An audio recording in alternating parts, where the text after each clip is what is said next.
ఏంటి కారణం ఏంటి అంటారు? ఫస్ట్ బ్యాంకాక్ పిల్లల్ని తీసుకుని అనలైజ్ చేస్తే బ్యాంకాక్ పిల్ల. సో మనోళ్ళకి బ్యాంకాక్ అనేది ఒక ఫ్యాంటసీ. ఓకే. మనోళ్ళకి ప్రతి ఒక్కళ్ళు బ్యాంకాక్ వెళ్ళాలరా, ఎలా ఉండిద్ది అని ఒక ఫ్యాంటసీ అనమాట. సో బ్యాంకాక్ అనేది అక్కడ ఒక ఇంట్రెస్టింగ్ సెగ్మెంట్. అండ్ ఇంకో విషయం ఏంటంటే మనం బ్యాంకాక్ అంటే ఎప్పుడు ఈ పట్టాయా బీచ్లు, థాయ్ మసాజ్లు, రెడ్ లైట్ ఏరియాలు వీటి గురించి ఎక్కువ వింటూ ఉంటారు. సో మనోళ్ళకి ఆ బ్యాంకాక్లో ఇల్లు ఎలా ఉంటాయి, అక్కడ లైఫ్ స్టైల్ ఎలా ఉండిద్ది, ఆ కల్చర్ ఎలా ఉండిద్ది, అక్కడ స్ట్రీట్స్ ఎలా ఉంటాయి, అక్కడ కొట్లు ఎలా ఉంటాయి, అక్కడ జనాలు ఉండి ఇల్లు ఎలా ఉంటాయి, ఇవి అనేది తెలియదు ఎవరికి బేసిక్గా. సో ఈ బ్యాంకాక్ పిల్లలు వచ్చిన తర్వాత ఏమైందంటే అవి చూపించడం స్టార్ట్ చేయడం వల్ల ఏంటంటే జనాలు ఎక్కువగా ఇంట్రెస్ట్గా చూశారు. సో బ్యాంకాక్ అనేది ఇంట్రెస్టింగ్ ఫ్యాక్టర్. దానికి తోడు ఆ లైఫ్ స్టైల్ చూపించడం అనేది, దానివల్ల బ్యాంకాక్ పిల్లకి ఒక ప్రొజెక్షన్ అనేది వచ్చింది అక్కడ. దానికి తోడు ఏంటంటే ఆమె స్టార్టింగ్లో పెద్ద వీడియోస్ చేయకుండా షార్ట్ వీడియోస్ పెట్టింది. సో ఆ టైంలో ఆల్రెడీ యూట్యూబ్ వాడు షార్ట్స్ని బాగా ప్రమోట్ చేస్తున్నాడు. ఎవరు షార్ట్స్ చేసినా బాగా వెళ్తూ ఉన్నాయి, సబ్స్క్రైబర్స్ వస్తూ ఉన్నారు. సో దానివల్ల ఏంటంటే ఈ షార్ట్స్ బూమ్ ఒకటి, అందులో ఈ బ్యాంకాక్, ఈ రెండు కలిసి ఆ అమ్మాయికి బాగా బూస్ట్ ఇచ్చినాయి అనమాట. సో అట్లా సాగిద్ది ఇప్పుడు దాకా. అంటే ఇంకా ఎంత కొత్తగా చూపిస్తే అంతకాలం ఆ ఛానల్ ఉండిద్ది, కొత్తగా చూపించడానికి ఇంకా లేవంటే ఆ ఛానల్ డ్రాప్ అయిపోయింది అనమాట. అంటే ఇంకా కంటెంట్ రావాలి మేడం, కొత్త కొత్త కంటెంట్, కొత్త కొత్త విషయాలు తెలుసుకోవాలి. సో ఒకే ఫర్ ఎగ్జాంపుల్ నేను మీకు అంటే పేరు చెప్తే బాగుండదు లేదు చెప్తాను. యుఎస్ఏ రాజా అని ఒక, సో ఆయన కూడా ఇంతే ఒక్కట్లా ఒక వెలిగాడు, ఇప్పుడు పెద్ద వ్యూస్ రావట్లేదు. సో ప్రాబ్లం ఏంటంటే ఆయన చూపించాల్సిన అన్ని చూపించాడు, అమెరికాలో మొత్తం చూపించాడు. సో ఇంకా చూపించడానికి ఏమీ లేవు, ఇంకా మళ్ళీ అయ్యే చూపిస్తామంటే జనాలు కూడా ఇంట్రెస్ట్గా చూడరు కాబట్టి అది అంతటితో అయిపోయింది. అట్లా కాకుండా ఫర్ ఎగ్జాంపుల్ ఇప్పుడు నాన్ వేషన్ అని ఒక ఛానల్ ఉన్నారు. సో ఆయన ఒకే దగ్గర ఉన్నాడు, డిఫరెంట్ కంట్రీస్ మారుతూ ఉంటాడు కాబట్టి ఆయన ఎప్పుడైతే అలా మారుతూ ఉంటాడో అప్పటి వరకు ఆ ఛానల్ అలా రన్ అవుతూ ఉంటుంది. అంటే ప్రపంచ యాత్రికుడు అతను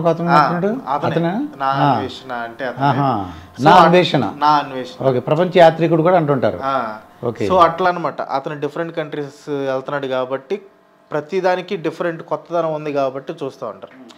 సో అది నేను అనుకున్నాను. అంటే అన్ని కంట్రీస్ అయిపోతాయి ఏంటన్నది చూడాలి ఇప్పుడు. అయితే క్రాంతి, ఇప్పుడు వీడియోస్ ఎంతో కష్టపడి చేస్తున్నావు, ఎప్పుడన్నా అప్లోడ్ చేసిన తర్వాత భయపడిన సంఘటనలు ఉన్నాయా? అమ్మో ఇదేంట్రా పెట్టి ఏమైనా అవుతుందా?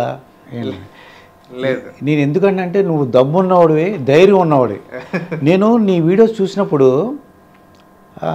ఆశ్చర్యంగా ఉందన్నమాట. అదేంటంటే డిమానిటైజేషన్ స్కాము అమ్మో అనుకున్నాను. తర్వాత ఏమో ఆంధ్ర అప్పులు, నేను ఒకే పార్టీకి అన్నీ చూసాను అనమాట. నేను చూస్తే ఫ్యాక్ట్స్ చెప్పావు అంతే. నాకు అక్కడ ఏంటంటే నీకు తమ్నే ఒకలా ఉంది, ఫ్యాక్ట్స్ ఒకలా ఉన్నాయి. నాకు చాలా ఆశ్చర్యంగా లేదు, నువ్వు దమ్మున్నోడు ధైర్యం ఉన్నోడు ఎలాగని ఇంటర్వ్యూ చేయాలని అనుకున్నాను అనమాట. నేను అంటే భయం అయితే ఇప్పుడు పడలేదు, కానీ నెగిటివిటీ అయితే మాత్రం కంపల్సరీ వచ్చింది. ఇప్పుడు ఆ డిమానిటైజేషన్ పెట్టినప్పుడు ఆ బీజేపీ వాళ్ళ నుంచి కానీ భయంకరమైన నెగిటివిటీ వచ్చింది. అండ్ కొంతమంది అయితే యాంటీ హిందూ అంటారు.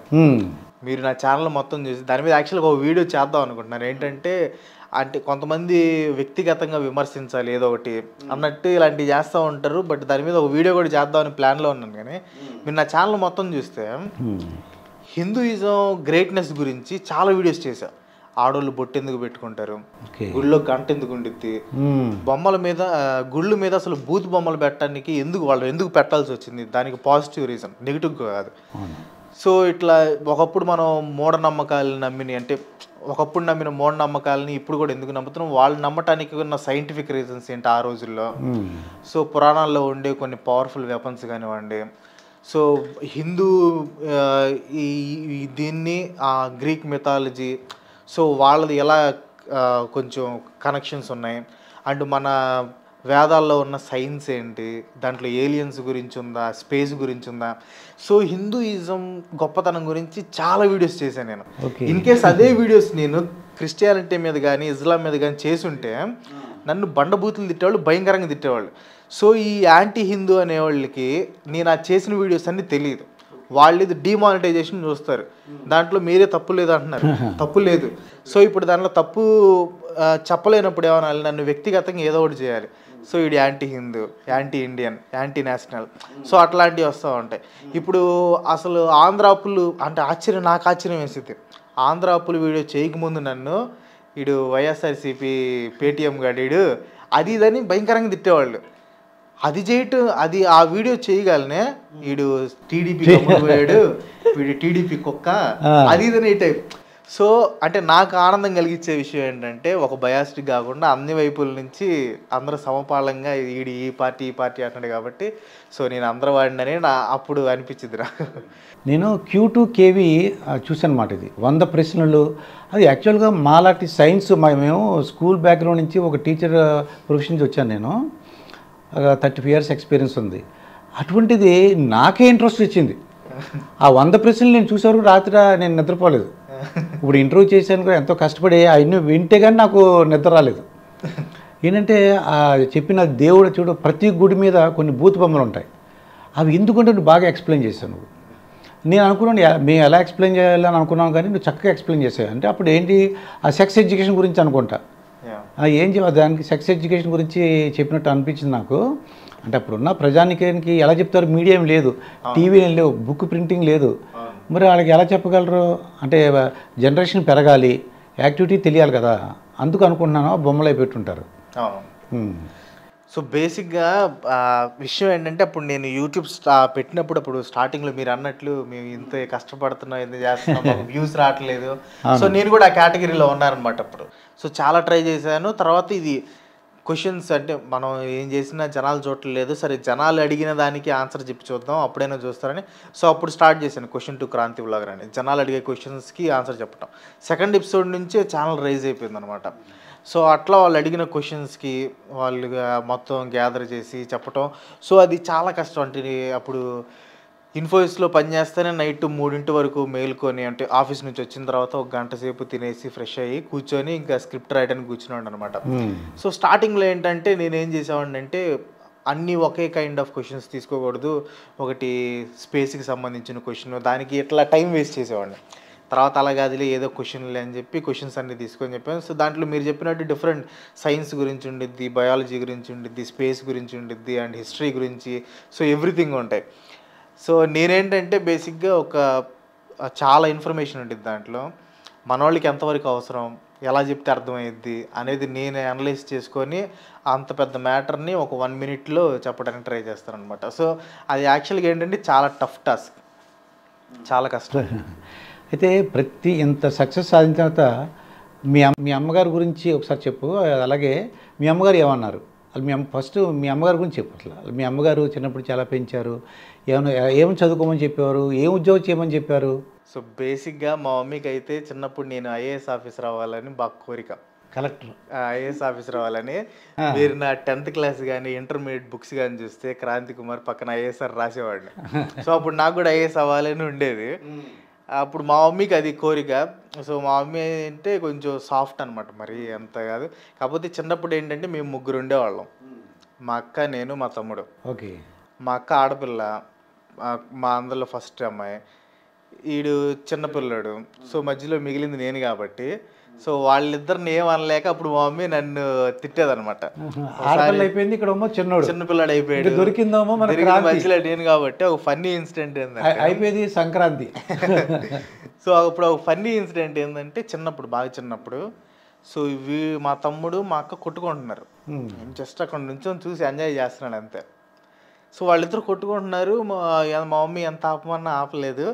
సో ఇంక మా మమ్మీ కోపం వచ్చింది. వంటగదిలో ఉంది, చేతిలో చెంబు ఉంది, వీళ్ళిద్దరూ కొట్టుకుంటుంటే చెంబు తీసుకొచ్చి నన్ను కొట్టేసింది. వాళ్ళిద్దరిని కొట్టలేక అది ఇప్పటికి ఉండింది అనమాట. సో ఇప్పటికి ఫీల్ అవుతా ఉండింది, ఆ రోజు నిన్ను అనవసరం కొట్టాను, నేను ఏం చేయాలో తోచలేదు అనమాట. ఇంకా నువ్వు దొరుకుంటావు. అటలో పక్కనే ఉన్నాడు కదా, ఇక అప్పుడు అట్లా జరిగింది. బట్ మా మమ్మీ అయితే బాగా సైలెంట్, బాగా సపోర్ట్ చేసిద్ది. అండ్ ఫస్ట్ నేను జాబ్ మానేస్తున్న విషయం కూడా మా వైఫ్కి చెప్పిన తర్వాత మా మమ్మీకే చెప్పాను. అంటే మా డాడీకి చెప్తే ఎలా రియాక్ట్ అవుతాడో తెలియదు, మళ్ళీ కొంచెం సీరియస్ అవుతాడో. మా మమ్మీ అయితే కొంచెం వినిద్ది కదని ఫస్ట్ చెప్పాను. ఫస్ట్ ఎందుకురా, అది మా నమ్మకం ఉండిద్దో లేదో, జాబ్ అయితే నీకు ప్రతి నెల శాలరీ వస్తూ ఉండిద్ది, ఒక సంవత్సరం పోతే నువ్వు ఆన్ సైట్ కూడా వెళ్తావు, ఎందుకు ఈ డెసిషన్ తీసుకున్నా అంటే, లేదు మమ్మీ నేను డిసైడ్ అయ్యాను, నాకు పర్లేదు, నేను నా మీద నమ్మకం ఉంది అని. మా మమ్మీకి కూడా నమ్మకం ఉంది. సరేలే జాగ్రత్త అని చెప్పి మా మమ్మీ మా డాడీకి చెప్పింది, నేనైతే చెప్పలేదు మా డాడీకి. పూల చొక్కా నవీన్ అని అతన్ని ఇంటర్వ్యూ చేశాను. నువ్వు ఎప్పుడు పెళ్లి చేసుకుంటావు అని అడిగాను. అడిగితే నేను పెళ్లి చేసుకోనని అన్నాడు. అని అడిగాను. అడిగితే నాకు ఈ ఇంట్రెస్ట్ అంటే వీడియోస్ చేయడం, అప్లోడ్ చేయడం దాంతో బిజీగా ఉంటాను. ఆ అమ్మాయి మీద వచ్చి ఆ కొత్త అమ్మాయితో నేను కాన్సన్ట్రేట్ చేయలేను, ఆ అమ్మాయికి అన్యాయం చేయలేను, నాకు పెళ్ళి వద్దని చెప్తున్నాడు. నేను ఎందుకు ఈ విషయం చెప్తున్నానంటే, ఇంత వీడియోస్ ఇంత కంటెంట్ ఇవ్వాలంటే నీ మిసెస్ కూడా నీకు సపోర్ట్ చేయాలి, ఆవిడ యొక్క సహకారం ఉండాలి అనుకుంటున్నాను నేను. డెఫినెట్గా ఈ సందర్భంగా ఆవిడ కూడా నేను నేను ఆవిడని అభినందిస్తున్నాను. ఎందుకంటే ఆవిడకి అంత మీకు అంత పేరు వచ్చిందంటే ఆవిడ సపోర్ట్ లేకపోతే ఖచ్చితంగా అసలు మిమ్మల్ని మొట్టమొదటిలో ఈ వీడియోలు ఏంటి, నాకు ఇష్టం లేదు అన్నాను అనుకోండి, మిమ్మల్ని సపోర్ట్ చేయకపోతే కొద్దిగా ఇబ్బంది అవును, ఇంకా గొడవలు అవుతాయి. సో ఇక్కడ నా అదృష్టం ఏంటంటే మా వైఫ్ సపోర్ట్ చేసింది. నేను మానేస్తానని చెప్పినప్పుడు మీరు ఏ డెసిషన్ తీసుకుని ఆలోచించే డెసిషన్ తీసుకుంటారని నాకు తెలుసు, అంత ఈజీగా ఏది వదిలిపెట్టరని తెలుసు. సో నాకైతే నమ్మకం ఉంది మీ మీద అని చెప్పింది. మా అత్త మామయ్య కూడా ఏం నెగిటివ్గా రియాక్ట్ అవ్వలేదు, వాళ్ళు ఓకే అంటే వాళ్ళకి కూడా నమ్మకం ఉంది నా మీద.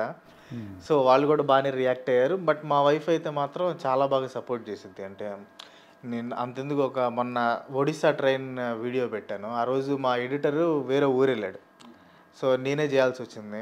సో ఇంకా నేను నైట్ 5 దాకా ఇక్కడే కూర్చొని వీడియో ఎడిటింగ్ చేశాను. సో వాళ్ళు అక్కడ ఇంట్లోనే ఉన్నారు, ఇబ్బంది పెట్టలేదు. సో వర్క్ ఉంది కదా చేసుకునేవాడి అని. కొన్నిసార్లు అయితే నాకు ఏమన్నా హెవీ వర్క్ ఉంటే వాళ్ళు ఇక్కడ పొన్నూరులో మా అత్తమ్మ వాళ్ళు ఉంటారు, నాకు ఎప్పుడైనా ఇబ్బందిగా అనిపిస్తే వాళ్ళు పొన్నూరు వెళ్తారు అనమాట, డిస్టర్బ్ చేయకూడదని. సో ఆ టైప్ ఆఫ్ సపోర్ట్ ఉండేది. వాళ్ళు అంత సపోర్ట్ చేస్తున్నారు కాబట్టి ఖచ్చితంగా, అంటే మీరు అన్నారు కాబట్టి పెళ్ళి ఎందుకు అదిదని, సో అది అనేది రాంగ్ పర్సెప్షన్. ఎందుకంటే ఇప్పుడు బాగానే ఉండేది కానీ ఒక స్టేజ్ దాటిన తర్వాత ఒంటరిగా ఉండాలంటే చాలా కష్టం. నేను ఆర్ నారాయణమూర్తి గారితో ఒక ఇంటర్వ్యూ చేశాను. సో ఆ ఇంటర్వ్యూలో ఆయన బాధపడుతున్నాను అనమాట, అరే నేను ఎందుకు పెళ్లి చేసుకోలేకపోయాను. సో అటు చూస్తే ఒక 2 గోరింకలు వెళ్ళి గూడు కట్టుకొని ఉంటున్నాయి. సో అంటే ప్రకృతిలో ప్రతిదీ జంటలుగా ఉన్నాయి. అంటే ఆ జంట అనేది మోస్ట్ ఇంపార్టెంట్, మనిషికి కానీ జంతువులకి కానీ ఏదైనా ఒక పేరు అనేది ఉండాలి. సో ఆయన పెళ్లి చేసుకోలేదని అప్పుడు బాధపడుతుంది. అంటే ఆయన చెప్పారు ప్రతి ఒక్కళ్ళు పెళ్లి చేసుకోండి అది. సో నా ఫీలింగ్ కూడా అదే, ఒక స్టేజ్ వరకు బాగానే ఉండేది. ఇప్పుడు నేను కుర్రోడిని, నేను అన్నీ చేసుకోగలను. స్టేజ్ దాటిన తర్వాత ఖచ్చితంగా మోరల్ సపోర్ట్కి కానీ మెంటల్ సపోర్ట్కి కానీ ఖచ్చితంగా కావాలి. నేను అప్పుడప్పుడు ఫీల్ అవుతూ ఉంటాను కొన్నిసార్లు, ఇట్లా అవుతున్నప్పుడు మా వైఫ్ నన్ను కన్సోల్ చేసిద్ది. సో అలాంటి మెంటల్ సపోర్ట్ కూడా ఉండాలి ఖచ్చితంగా. సో ఏముంది, ఒకరోజు వీడియో మానేసి బయటికి తీసుకెళ్ళేది, పోయేదేముంది, ఒకరోజే కదా. ఒక్కొక్కడికి ఒక ఐడియాతో ఉంటున్నారు. అతను చూసే ఉంటాడు, జుట్టు వేసుకుని ఉంటాడు, బాగా చేస్తుంటాడు. అయితే ఎవరన్నా సెలబ్రిటీస్ మీ వీడియోస్ చూసి ఫోన్ చేయడం కానీ, కామెంట్ చేయడం కానీ, లేదంటే ఎవరితో కబురు చేయడం కానీ, మీ వీడియోస్ చూసాం అలాగేనా సందర్భాలు ఉన్నాయా? కేఏ పాల్ గారి మీద నేను 2 వీడియోస్ చేశాను. సో ఆ 2 వీడియోస్ ఆయన చూశారు, బాగా ఇంప్రెస్ అయ్యి ఫస్ట్ ఫోన్ చేసి అప్రిషియేట్ చేశారు. తర్వాత డైరెక్ట్గా రమ్మన్నారు, హైదరాబాద్ వచ్చినప్పుడు ఖచ్చితంగా మీట్ అవ్వండి. సో వెళ్ళి కేఏ పాల్ గారిని అయితే మీట్ అయ్యాను. సో ఆయన అప్పుడు ఆ వీడియో కూడా పెట్టాను నేను. సో బాగా అప్రిషియేట్ చేశారనమాట. అంటే నా గురించి ఇంత యాక్యురేట్ ఇన్ఫర్మేషన్ ఇప్పటివరకు ఎవరు చెప్పలేదు. ఆయన కొంచెం హ్యాపీగా ఫీల్ అయ్యాడు. ఆయన డౌన్ఫాల్ కూడా చేశాం. అంటే ఆయన గొప్ప వ్యక్తిగా ఎలా అయ్యాడు, హీరో నుంచి జీరో అయిపోయాడు, గొప్ప వ్యక్తిగా ఎలా అయ్యాడు, మళ్ళీ అతనే కమీడియన్గా ఎలా మారిపోయాడు అనేది కూడా చేశాను అనమాట. సో అది కూడా ఆయన ఇంప్రెస్ అయ్యాడు. అంటే కామెడీ వేలో తీసుకెళ్ళినా కానీ ఆయన దాంట్లో ఉన్న సోల్ని అర్థం చేసుకున్నాడు ఆయన. ఓకే, అంటే యాక్యురేట్ ఇన్ఫర్మేషన్ చెప్పావు, 99% యాక్యురేట్ ఇన్ఫర్మేషన్ ఇంతవరకు ఎవరు చెప్పలేదని అప్రిషియేట్ చేశారు. అయితే యూట్యూబర్లు చాలామంది ఒక ప్రశ్నగా జవాబు చెప్పలేకపోతున్నారు, లేకపోతే చెప్పాలి ఇష్టపడలేదు. ఇన్కమ్ ఎంత అంటే వాళ్ళు ఇష్టపడలేదు, ఎందువల్లంటే వాళ్ళు చెప్పట్లేదు, ఏదైనా కారణం ఉందంటావా ఏంటి అలా? అంటే ఇప్పుడు ఎలా ఉందంటే సార్, బయట సొసైటీ ఎలా ఉందంటే, బయట ఒకడు ఉద్యోగం చేసి ఎన్ని లక్షలు సంపాదించినా పర్లేదు, యూట్యూబ్లో వీడియోస్ పెట్టి డబ్బులు సంపాదిస్తే మాత్రం వీడు చూడరా మనం చూస్తుంటే డబ్బులు సంపాదిస్తున్నాడు అనే ఇది ఒక రాంగ్ పర్సెప్షన్ ఉందన్నమాట. సో అందుకని జనాలు ఎక్కువ చెప్పడానికి ఇష్టపడరు, చెప్తే మళ్ళీ ఏమనుకుంటారు అది ఇదని. సో ఒక చైతన్య కృష్ణారెడ్డి అవుతున్నాడు, అది కృష్ణ చైతన్య రెడ్డి, అతను మోటివేటర్ అనమాట. అతను చెప్పాడు, నేను ఒక కారు కొనుక్కోవడానికి 40 లక్షలు కావాలి, 2 months వర్క్ చేశాను. మా అమ్మగారు హౌస్ కొనాలని చెప్పారు, ఒక 1 crore కావాలి, ఒక 5 నెలలు వర్క్ చేస్తాను. అంటే ఏంటంటే పర్ మంత్ 20 lakhs అని తెలుస్తుంది మనకి, చెప్పేశాడు అతను. సో అక్కడ మేబీ అతను యూట్యూబ్ నుంచి కాకుండా ఏదైనా ఒక సమ్ కోర్సులు లాంటి అలాంటి చేశారు. సో నాదేంటంటే నా యూట్యూబ్ పరంగా చూసుకోవాలంటే ఇప్పుడు నాకు ఒక టీం ఉంటుంది అనమాట. కొంతమంది స్క్రిప్ట్ రైటర్స్ ఉంటారు, కొంతమంది వీడియో ఎడిటర్స్ ఉంటారు, థంబ్నెయిల్ డిజైనర్లు కానీ సబ్ టైటిల్ రాసేలు కానీ. సో వాళ్ళకి మంత్లీ 1.5 lakhs నుంచి 2 lakhs నేను పే చేస్తాను. ఓకే. సో యూట్యూబ్ నుంచి నాకు వచ్చేది పక్కన పెట్టేస్తే నేను వాళ్ళకి తిరిగి అంత పే చేస్తాను అనమాట. అది సో అది తీసేసి మొత్తం మీద నాకైతే మంత్లీ ఒక 5-6 lakhs దాకా వస్తాయి. సో దాంట్లో ఒక 2 lakhs వాళ్ళకి పోతే నాకు వచ్చేది 4 lakhs అనమాట. ఓకే. అంటే 4 lakhs అది అంటే ప్రస్తుతానికి 4 lakhs, అది 40 lakhs అవ్వాలని నేను కోరుకుంటున్నాను. దాన్ని నాకేం కమిషన్ అక్కర్లేదు. వస్తే మాత్రం నన్ను ఒకసారి పిలిచి నాకు ఫోటో ఇవ్వండి, ఫోటో తీసుకోవడానికి. మిమ్మల్ని బోట్లు ఎక్కించి సముద్రం మధ్యలోకి తీసుకెళ్ళి మళ్ళీ ఒడ్డుకి తీసుకొస్తాను. ఇప్పుడు బోట్లు అన్నందుకు నాకు జ్ఞాపకం వస్తుంది, ఏమన్నా ఫారిన్ ట్రిప్స్ ఇంతవరకైనా వెళ్ళావా? నేనైతే మలేషియా వెళ్ళానండి ఒకసారి. మలేషియాలో ఒక 1 week ఉన్నాను, వచ్చాను. కానీ ఒక 3 days ఉండగానే నాకు బోర్ కొట్టేసింది.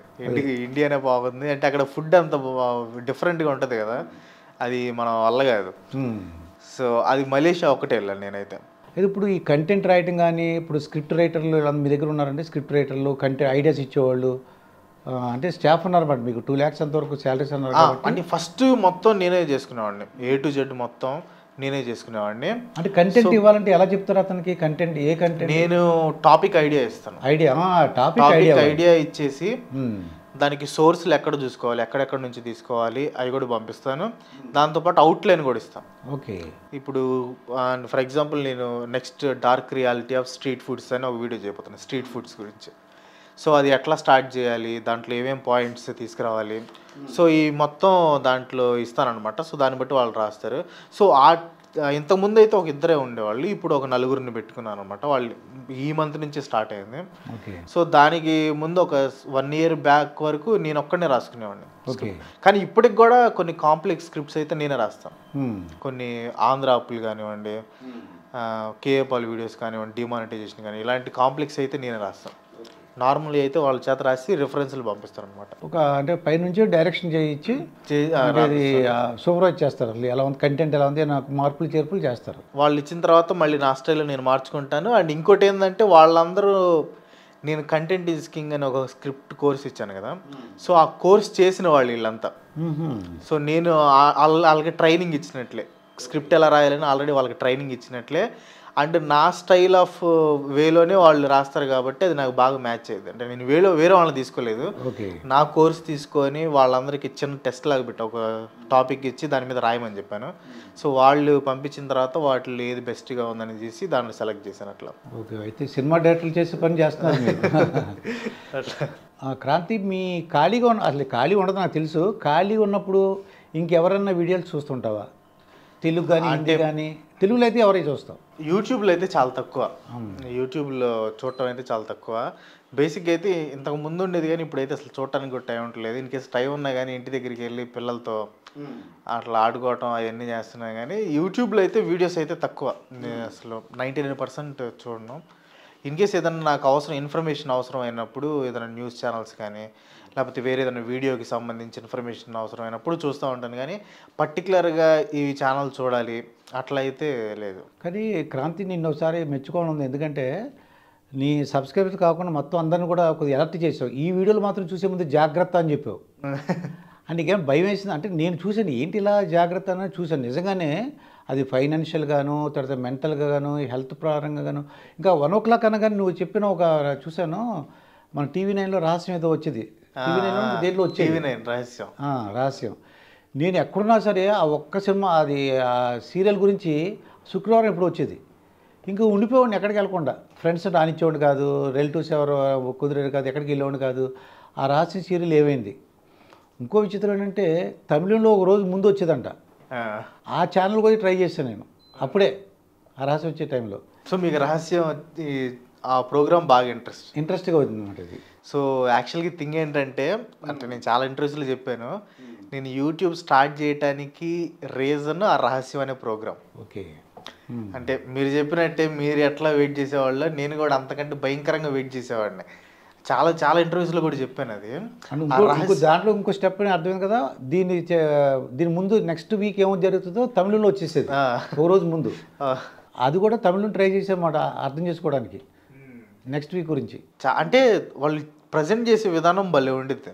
అంటే స్టార్టింగ్ వాళ్ళు బ్యాక్గ్రౌండ్ వాయిస్ రావటం కానివ్వండి, దాని తర్వాత ఒక వ్యక్తి వెనక వాయిస్ ఓవర్ ఇస్తూ ఉంటాడు. స్టార్టింగ్ కొంత పార్ట్ వరకు కొంచెం బాగా బేస్ వాయిస్ వచ్చింది, తర్వాత కొంచెం పార్ట్ వరకు ఇంకో మంచి వాయిస్ వచ్చింది, తర్వాత మళ్ళీ యాంకర్ వస్తాడు. సో వాళ్ళు ప్రజెంట్ చేసే విధానం కానీ, బ్యాక్గ్రౌండ్ మ్యూజిక్ కానీ, వాళ్ళు చెప్పే ఇన్ఫర్మేషన్ కానీ, అదంతా నాకు బాగా ఇష్టం అనమాట. సో అట్లా ట్రై చేస్తూ అంటే ఉంటాం. ఇప్పుడు ఈ కనెక్ట్ కొంతమంది వీడియోలు ఏం చేస్తున్నారంటే లైఫ్ స్టైల్ వీడియోస్ ఉన్నాయి. వీళ్ళు కంపల్సరీ 1 o'clock కొంతమంది ఉన్నారు. 1 o'clock వీడియో అనగానే అన్ని పనులు మానేసుకుని కూర్చుంటున్నారు. వాళ్ళందరూ జాగ్రత్త అని చెప్పి అలర్ట్ చేశావు. అప్పుడు నీకు భయం ఏం లేదంటావా? భయం కానీ కామెంట్స్ అంటే తమ్నెయిల్లో కొంతమంది ఫోటోలు పెట్టాను, దాంట్లో ఒకళ్ళు ఫోన్ చేశారు. ఫోన్ చేశారా? మీరు తీస్తారా లేకపోతే మేము తీపిచ్చాలా అన్నట్టు కొంచెం సీరియస్గా అయితే, అంత అవసరం లేదు మీకు అబ్జెక్షన్ అయితే తీసేస్తానులే అని చెప్పి వాళ్ళ ఫోటో వరకు తీసేసాను. బట్ దాంట్లో చెప్పిన వరకు ఫ్యాక్ట్స్. అంటే మనం ఎంటర్టైన్మెంట్ పరంగా చూస్తే ఓకే, కానీ వాళ్ళు అలా ఉన్నారు, మనం కూడా అలాగే బతకాలి.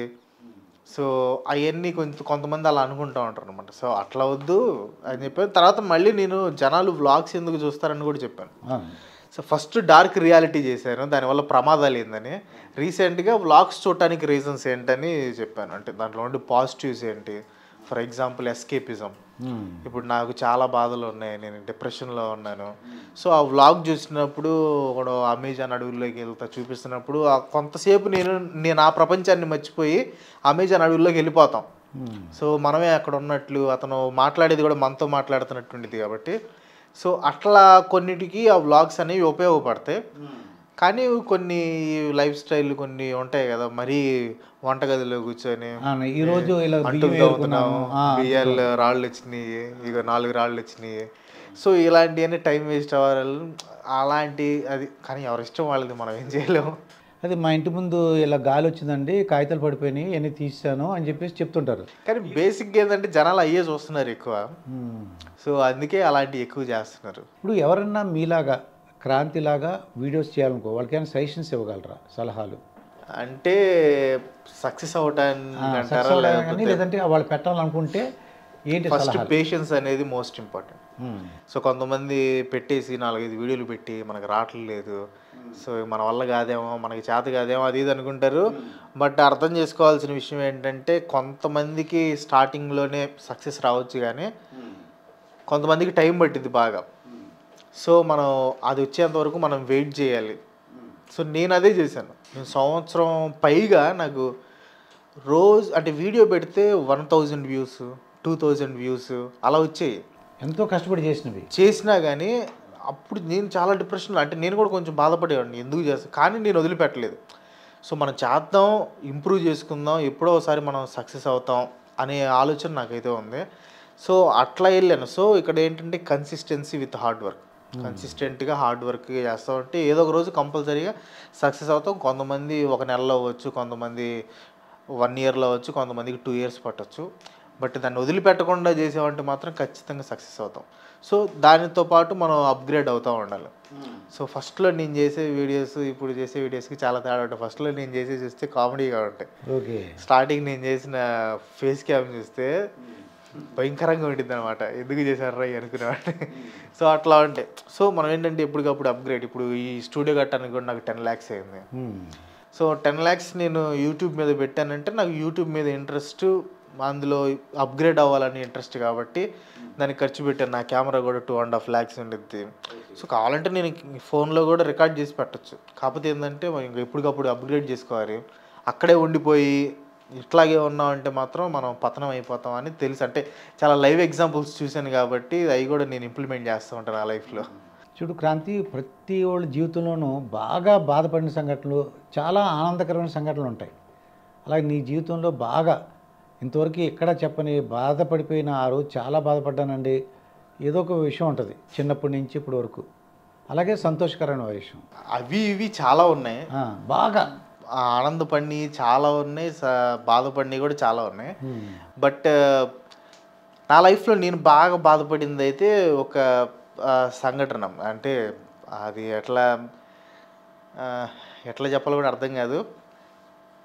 ఇన్ఫోసిస్లో ఉన్నప్పుడు సో ఒక ఫ్రెండ్స్ని నమ్మి ఒక బిజినెస్ అని చెప్పి దాంట్లో ఏం తెలియకుండా ఇంట్లో వాళ్ళకి చెప్పి కూడా సో దాంట్లోకి దిగి సో చాలా లాస్ అయ్యారు అనమాట అక్కడ.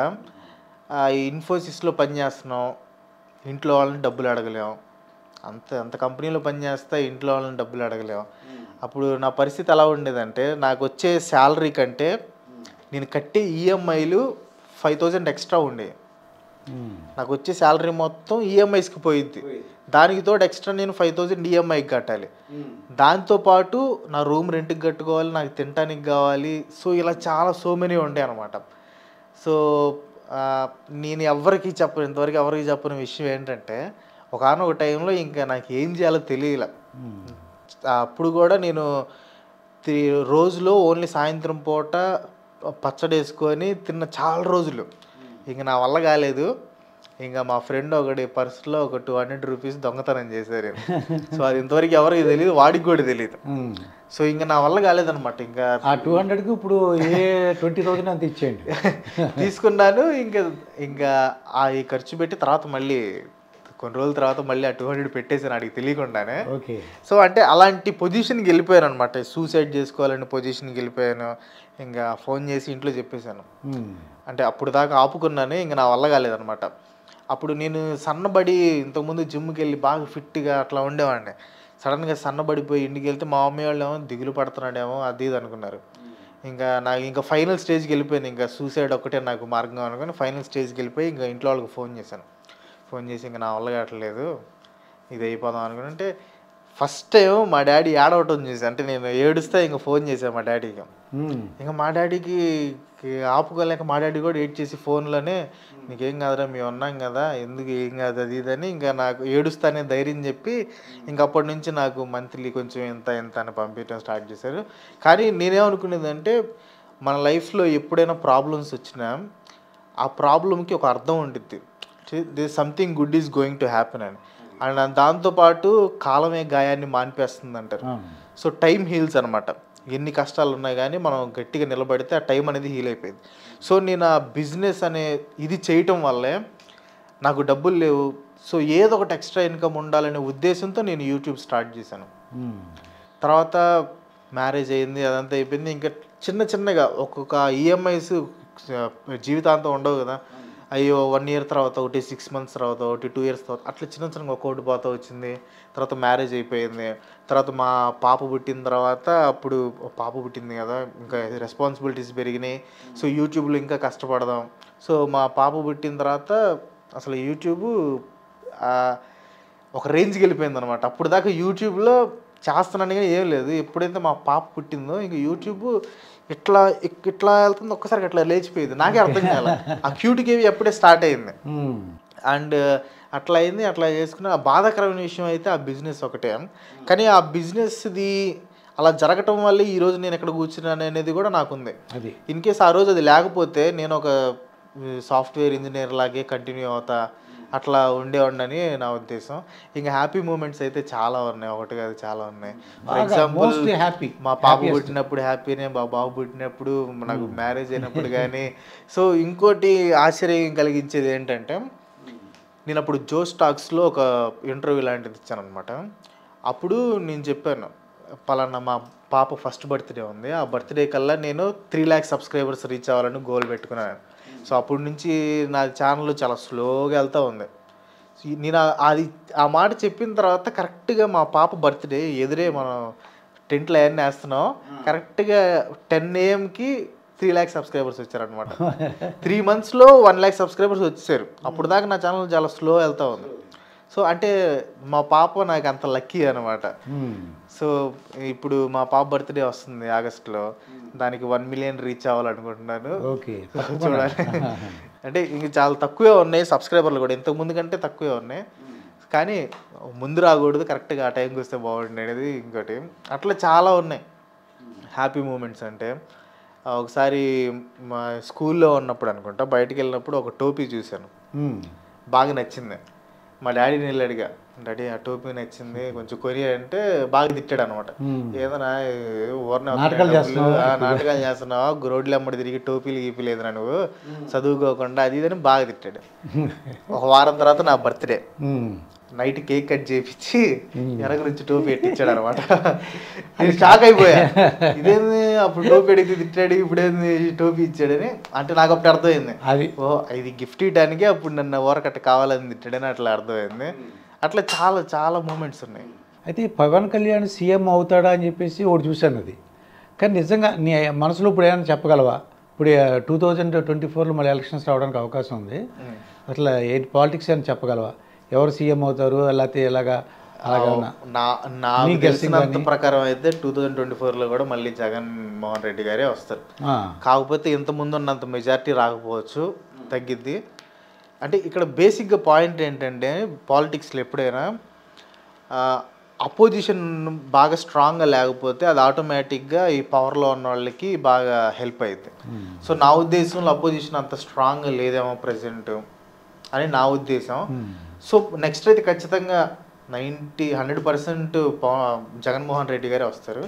సో ఆ తర్వాత చెప్పలేము, ఫ్యూచర్లో చెప్పలేము. ఎప్పుడైనా పవన్ కళ్యాణ్ సీఎం కావడానికి అవకాశం ఉందంటారా? ఖచ్చితంగా. అంటే ఇప్పుడు ఎవరైనా ఖచ్చితంగా సీఎం అంటే ఎక్కువ లాంగ్ రన్లో ఉంటే ఖచ్చితంగా సీఎం అవుతారు. పవన్ కళ్యాణ్కి కూడా ఆ స్థాయి ఉంది, ఆ పవన్ కళ్యాణ్ గారికి. సో కాకపోతే ఏంటంటే నిలబడాలి అంతకాలం. నేను వీడియోలో కూడా అదే చెప్పాను, పవన్ కళ్యాణ్ గారు సీఎం అవుతారు ఖచ్చితంగా. కాకపోతే ఇప్పుడే అవ్వకపోవచ్చు, ఒక 10 years అయినట్టు జస్ట్ 2 terms అన్నా ఉండి ఆ ప్రజా సమస్యల పైన పోరాడుతూ ఉంటే ఖచ్చితంగా సీఎం అవుతుంది, దాంట్లో నో డౌట్. సీఎం అవుతారంటే సీఎం క్యాండిడేట్ ఖచ్చితంగా సీఎం అవుతారు. ప్రెసిడెంట్ ఎవరు? జగన్మోహన్ రెడ్డి గారు, లేకపోతే టీడీపీ, లేకపోతే జనసేన, ఇంకెవరు లేరు కదా. ఇంకెవరు కొత్త పార్టీ రావాలి మళ్ళీ వాళ్ళు సీఎం క్యాండిడేట్ అవ్వాలని కూడా చాలా కాలం పట్టింది. సో ఉంది వీళ్ళు ముగ్గురే కాబట్టి ఖచ్చితంగా. మరి మీ ఫేవరెట్ హీరో ఎవరు? మీ వెనకే ఉన్నారు, ఎవరు చూసారా? ఎవరు చూడలేదా? చూడలేదు. ఆయన కింద కమల్ హాసన్. ఓహో, అయితే నా ఫేవరెటే ఆయన కూడా, కమల్ హాసన్. ఓకే, ఆ తర్వాత ఇంకెవరు ఉన్నారు కమల్ హాసన్ తర్వాత? ఆ జనరేషన్ అనుకోండి. ఇప్పుడు అంటే ఇంకా కమల్ హాసన్ జనరేషన్ అయిపోలేదు, ఇంకా స్టిల్ యంగ్ అండ్ డైనమిక్ అనమాట. ఓకే, విక్రమ్ సినిమా కూడా చూసేవాడు. హైలైట్ బేసిక్ ఏంటంటే చిన్నప్పుడు మా ఫాదర్ కమల్ హాసన్ ఫ్యాన్ అనమాట. సో చిన్నప్పటి నుంచి ఆ కమల్ హాసన్ సినిమాలు చూడటం అలవాటు.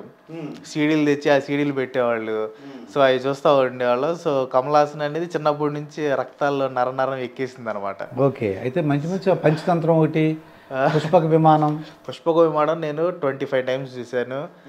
ఈ మైకిల్ మదన్ కామరాజు కానీ, సో చాలా సినిమాలు ఉన్నాయి, దశావతారం కానీ చాలా సినిమాలు. విశ్వరూపం సినిమాకి అయితే నేను మా తమ్ముడు మా ఫ్రెండ్స్ అందరం కలిసి ప్రొద్దుటూరులో బ్యానర్ పెట్టాం, పెద్ద బ్యానర్ థియేటర్ దగ్గర.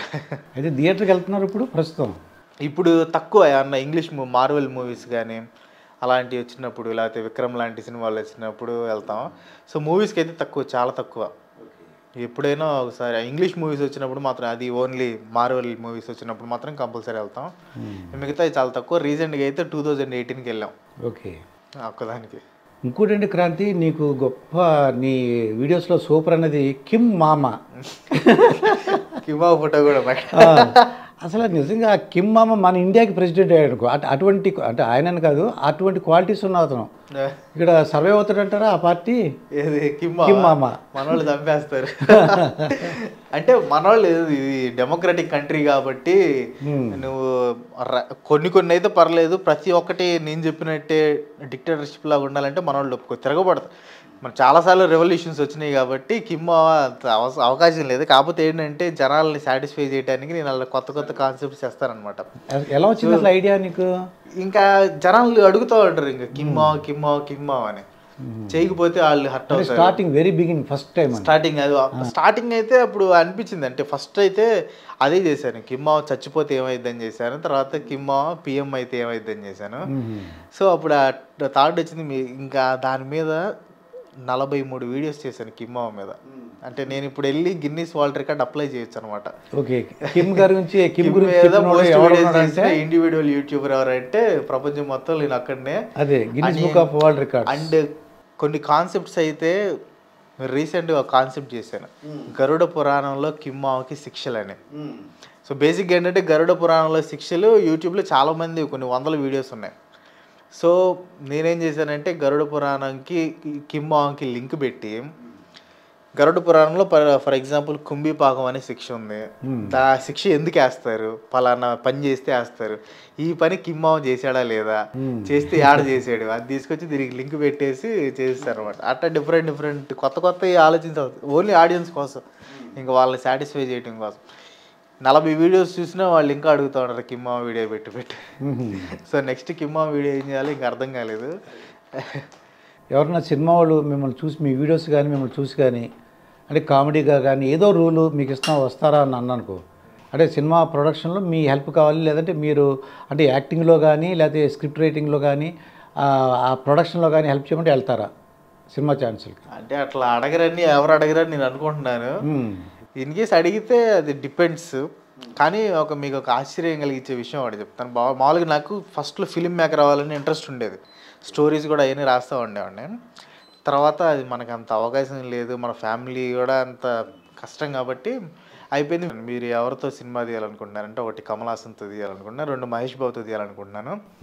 మహేష్ బాబుతో ఎలాంటి సినిమా తీయాలనుకుంటున్నారంటే ఒక జేమ్స్ బాండ్ టైప్లో అడవుల్లో తిరుగుతా ప్రపంచం అంతా చుట్టేస్తా, సో ఈ టైప్ సినిమా తీయాలనుకున్నాను. సో రాజమౌళి గారు మహేష్ బాబుతో సేమ్ అలాంటి టైప్ మూవీ తీస్తున్నారనమాట. సో నేను మహేష్ బాబుని ఎలాగైతే చూడాలనుకున్నానో అది రాజమౌళి గారు చూపించబోతున్నారు. సో అది హ్యాపీ అనమాట.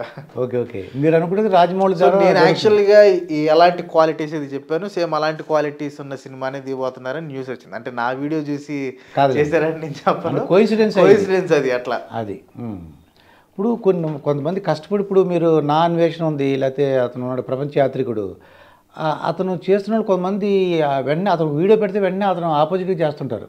కానీ నేను ఒకటి చెప్తానండి, నేను ఇంట్లో కూర్చొని చేస్తున్నాను, కష్టమే అది కూడా. కానీ నా అన్వేషణ అలాగే వీడియోస్ చేయడం అనేది చాలా కష్టం. అతను ఒక యూట్యూబరే నాకు కాంపిటేటర్ అనుకొని అది కాదు, కానీ ఉన్న ఫ్యాక్ట్ చెప్పాలంటే చాలా కష్టం. ఎందుకంటే అన్ని దేశాలు ఒక్కళ్ళే తిరగాలి, ఆ ఎక్విప్మెంట్ అంతా పెట్టుకొని తిరగాలి. ఇంకోటి ఏమనుకుంటారంటే తిరిగితే ఏముందో డబ్బులు వస్తున్నాయి అది ఇది అనుకుంటారు, కానీ ఆ డబ్బులు కూడా పెద్దగా ఏం రావు. ఫర్ ఎగ్జాంపుల్ రీసెంట్గా నార్త్ కొరియాలో టూరిజం వదిలేరు. సో అతనే అడిగాడు అనమాట నన్ను, నార్త్ కొరియా టూరిజం వదులుతున్నారు వస్తావా నువ్వు, మీ వాళ్ళు కూడా హ్యాపీగా ఫీల్ అవుతారు కదా అక్కడ దగ్గరికి వెళ్ళి చూడొచ్చు. సో దానికి నేను చూస్తే నార్త్ కొరియా వెళ్ళి రావడానికి 4 lakhs అయింది, ట్రైన్ టికెట్స్ కానివ్వండి, వీసా కానివ్వండి మొత్తం. సో నాకు ఆ 4 lakhs రావాలంటే నేను ఎన్ని వీడియోలు పెట్టాలి, నాకు ఎన్ని వ్యూస్ రావాలి. సో అట్లా క్యాలిక్యులేట్ చేసుకుంటే నేను పెట్టిన డబ్బులు ఆ వీడియోల ద్వారా వస్తుంది, కానీ దాని మీద ఎక్స్ట్రా ఏం రావట్లేదు నాకు అనిపించింది అది. సో అతను చేసేది చాలా కష్టం, అప్రిషియేట్ చేయాలి. ఎందుకంటే అంత వెళ్ళి చేయటం అనేది మామూలు విషయం కాదు. ఫిజికల్ స్ట్రెయిన్, పెద్ద డబ్బులు కూడా వస్తాయి అంటే ఎక్కువ రావు. అంటే వాళ్ళు ఏమంటారంటే నీకు ఫ్యామిలీ లేరా, పెళ్లి చేసుకోవా అలా అంటుంటారు. పాప నాకు ఏంటంటే వాళ్ళు అనేది కరెక్టే, పాప అతను ఇంట్రెస్ట్ కూడా చేస్తున్నాడు, ఇక్కడ వీళ్ళేమో ఇలా అంటుంటారు. అంటే ఇంకా